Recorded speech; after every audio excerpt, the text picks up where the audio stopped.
kita mulai dengan case-based learning di sebuah peternakan ayam broiler, tepatnya itu di Kabupaten Tabanan, Bali, ditemukan beberapa ayam berusia 3 minggu yang mengalami diare berwarna putih, pertumbuhan terhambat, serta penurunan aktivitas secara signifikan.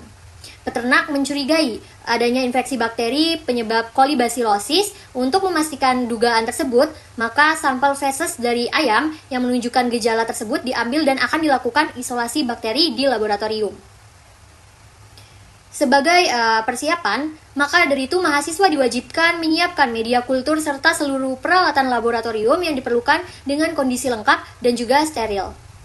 Tahapan pengujian yang akan dilakukan, yang pertama meliputi pengenalan alat-alat laboratorium, proses sterilisasi, dan teknik isolasi bakteri. Yang kedua, yaitu pewarnaan gram untuk menentukan tipe bakteri berdasarkan karakteristik dinding selnya. Yang ketiga, itu uji biokimia termasuk pengujian metabolisme gula dan uji katalase, guna untuk mengidentifikasi sifat biokimia dari bakteri tersebut. Dan yang terakhir, yang keempat, yaitu uji sensitivitas bakteri terhadap berbagai jenis antibiotik untuk mengetahui efektivitas pengobatan yang tepat. Praktikum yang pertama, yaitu pengenalan alat-alat laboratorium, sterilisasi, dan isolasi bakteri. Baik, kita lanjut ke alat dan bahan. Alat dan bahan untuk sterilisasi dan pembuatan media itu yang pertama ada cawan Petri, media agar, ada nutrien agar, dan MCA atau Micon K agar. Ketiga ada Erlenmeyer. Yang keempat autoclave. Lalu ada alat dan bahan untuk isolasi bakteri. Yang pertama itu ada feses ayam tentunya. Yang kedua ada cawan Petri berisi media agar yang berbeda, ada 2 jenis, NA dan MCA. Yang ketiga itu ada api bunsen, 4 jarum OC, dan yang terakhir, yang kelima itu ada inkubator. Baik, kita lanjut ke sterilisasi dan pembuatan media. Sterilisasi dan pembuatan media, langkah pertama, media agar disiapkan terlebih dahulu dalam Erlenmeyer dan ditutup dengan kapas sebagai sumbat. Media kemudian disterilisasikan menggunakan autoclave pada suhu 121 derajat Celcius selama 15 menit untuk membunuh semua mikroorganisme yang ada. Setelah steril, media didinginkan hingga suhu di bawah kurang lebih 45 derajat Celcius agar tidak merusak cawan Petri saat dituangkan. Media yang sudah dingin kemudian dituangkan ke dalam cawan Petri secara steril untuk digunakan sebagai tempat tumbuh bakteri. Lanjut ke isolasi bakteri. Sebelum melakukan isolasi, nyalakan api bunsen terlebih dahulu untuk menjaga lingkungan tetap steril.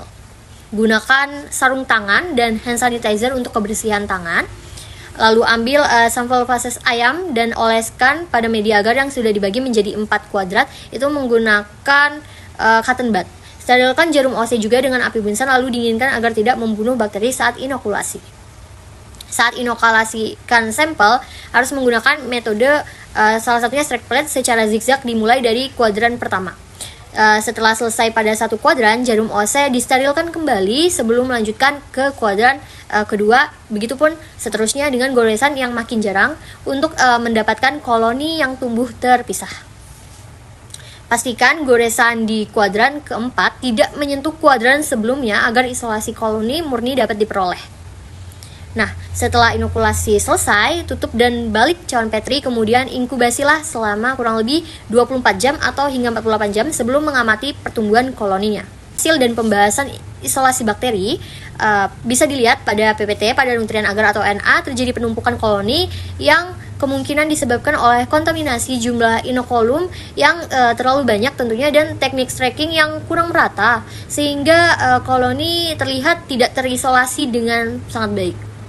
Sedangkan bisa dilihat pada Micon K agar atau MCA, penumpukan koloni itu lebih sedikit karena media selektif hanya untuk bakteri gram negatif dan dapat mengidentifikasi fermentasi laktosa. Praktikum yang kedua yaitu pewarnaan gram, alat dan bahan.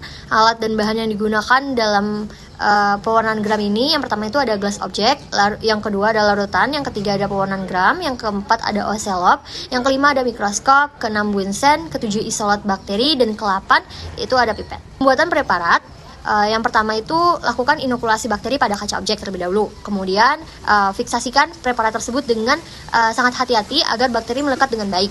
Setelah itu, teteskan larutan kristal violet dan biarkan selama kurang lebih 60 detik agar warna dapat meresap dengan sempurna. kemudian bilas dengan air. Selanjutnya, tambahkan lugol sebagai mordard dan diamkan kembali selama kurang lebih 60 detik sebelum dibilas. Lalu bilas, tahap berikutnya adalah dekolorisasi dengan meneteskan alkohol aseton selama sekitar 30 detik, lalu bilas dengan air kembali untuk menghentikan proses terakhir, berikan pewarnaan kontras yaitu safranin dan biarkan selama kurang lebih 2 menit agar warna merah mudah menyerap. Kemudian dibilas lagi dengan air dan keringkan preparat sebelum diamati di bawah mikroskop. Untuk penjelasan hasil, bisa dilihat gambar pertama, bakteri yang tumbuh pada media MCA menunjukkan bahwa sifat gram tersebut adalah negatif dengan bentuk yang basil. Bakteri ini tersebar secara individual, namun beberapa sel terlihat membentuk kelompok. Sifat gram negatif ini juga menunjukkan bahwa dinding sel bakteri itu tipis dan tidak mempertahankan warna kristal violet setelah proses perwarnaan, sehingga bakteri terlihat berwarna merah muda dari perwarnaan safranin tersebut. Bisa dilihat gambar kedua, yaitu menggunakan media Na, ditemukan bakteri yang juga bersifat gram negatif namun berbentuk kokus. Sel-sel bakteri ini tersebar tanpa pola, bisa dilihat pengelompokannya juga tidak ada. Sama seperti bakteri basil, bakteri kokus ini memiliki dinding sel tipis yang menyebabkan warna kristal violet hilang saat dekolorisasi, sehingga hanya terlihat warna safraninnya saja. Hingga praktikum pewarnaan gram dapat disimpulkan bahwa berdasarkan hasil praktikum ini, sampel bakteri yang diamati itu keduanya bersifat gram negatif dengan 2 bentuk. Yang pertama itu basil batang yang tersebar atau membentuk kelompok kecil, dan yang kedua itu kokus bulat yang tersebar.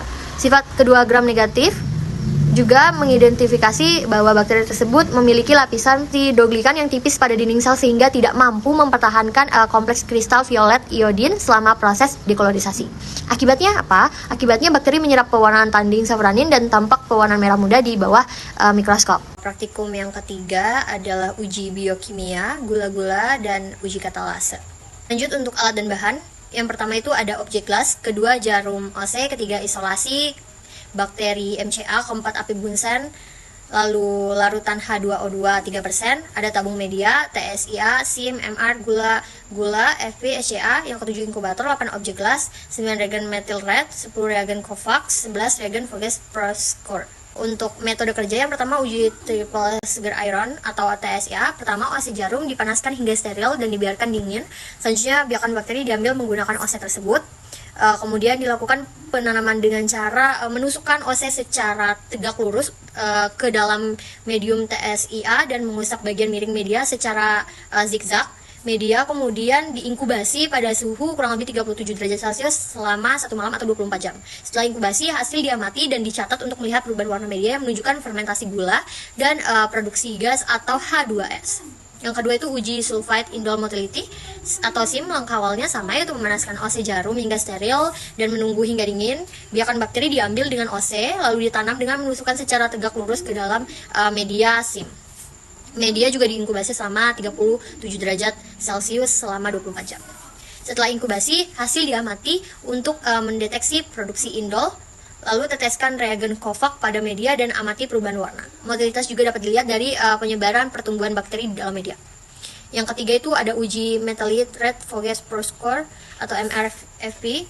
OC loop dipanaskan hingga steril dan didinginkan. Biarkan bakteri diambil dan ditanam ke dalam 2 media berbeda dengan mencelupkan OC ke masing-masing media. Lalu media diinkubasi selama 37 derajat Celcius suhunya selama semalam. Setelah inkubasi, satu media ditetesin reagen methyl red atau MR dan media lainnya diteteskan reagen Voges Proscore atau FP. Nah, perubahan warna yang terjadi lalu diamati dan dicatat sebagai hasil uji. Yang keempat itu ada uji Simon sitrat agar atau SCA. Menggunakan ocelot dipanaskan hingga steril dan didinginkan. Biarkan bakteri diambil dan diusap pada permukaan media miring Simon sitrat dari pangkal hingga ujung atas media. Kemudian media diinkubasi pada suhu sama 37 derajat Celcius selama 1 malam atau 24 jam. Perubahan warna media menjadi biru menunjukkan hasil positif, menandakan kemampuan bakteri menggunakan sitrat sebagai sumber karbon. Yang kelima itu uji gula-gula. Menggunakan ocelot dipanaskan hingga steril dan didinginkan. Biarkan bakteri diambil juga dan ditanam ke dalam medium gula dengan cara pencelupan OC ke dalam medium tersebut. Media juga diinkubasi selama 24 jam dengan suhu 37 derajat Celcius. Setelah inkubasi, hasil juga diamati untuk melihat fermentasi gula yang ditandai dengan perubahan warna media. Yang keenam itu uji katalase. Menggunakan ocelot juga dipanaskan hingga steril dan didinginkan. Lalu ambil biakan bakteri dan diusap pada permukaan objek gelas. Kemudian diteteskan beberapa tetes H2O2 sebanyak 3%, ditetesin di atas biakan tersebut. Jika muncul gelembung udara, maka hasil uji katalase dinyatakan positif. Itu menandakan bahwa satu bakteri mampu menguraikan hidrogen peroksida menjadi air dan juga oksigen.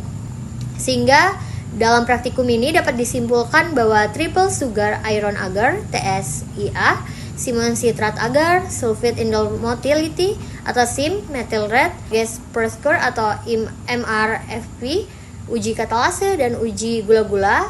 Dapat disimpulkan bahwa setiap uji memiliki peran penting dalam identifikasi dan karakteristik bakteri berdasarkan kemampuan metaboliknya.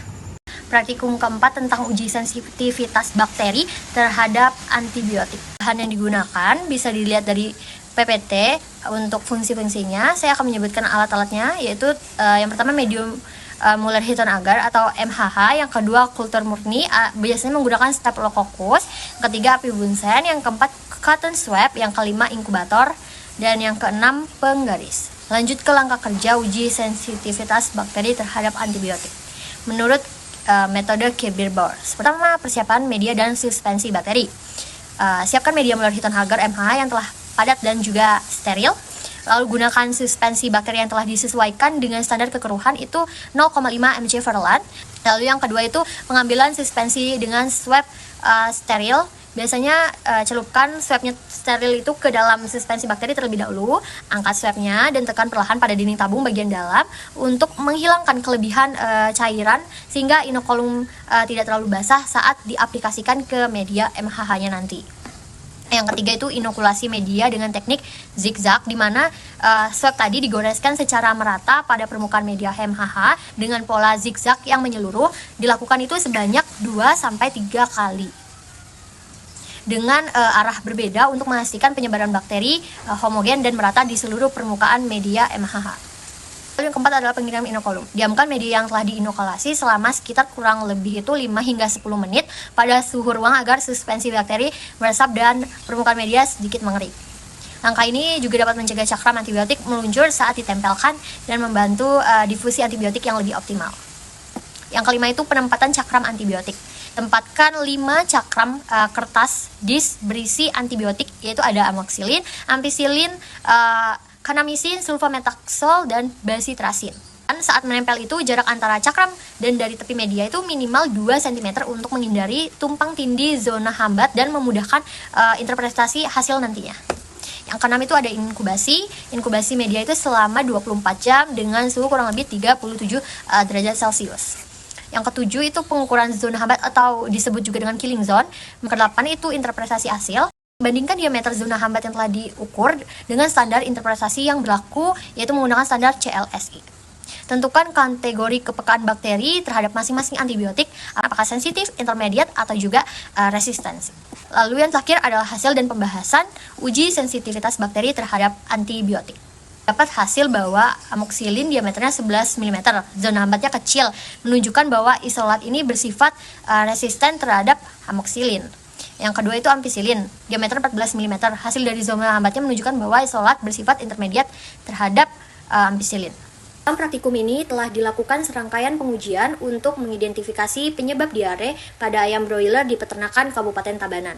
Isolasi bakteri dari sampel fases ayam sakit menghasilkan koloni berwarna pink pada media Nikon K agar, yang mengidentifikasikan bakteri bersifat gram negatif dan berbentuk batang. Sesuai hasil pewarnaan gram, selanjutnya uji biokimia TSI, SIM, MR, dan FP, serta fermentasi gula menunjukkan bahwa bakteri tersebut menghasilkan asam dan gas tanpa H2S positif indol dan motilitase serta positif MR dan negatif FP, yang keseluruhannya sesuai dengan karakteristik Escherichia coli.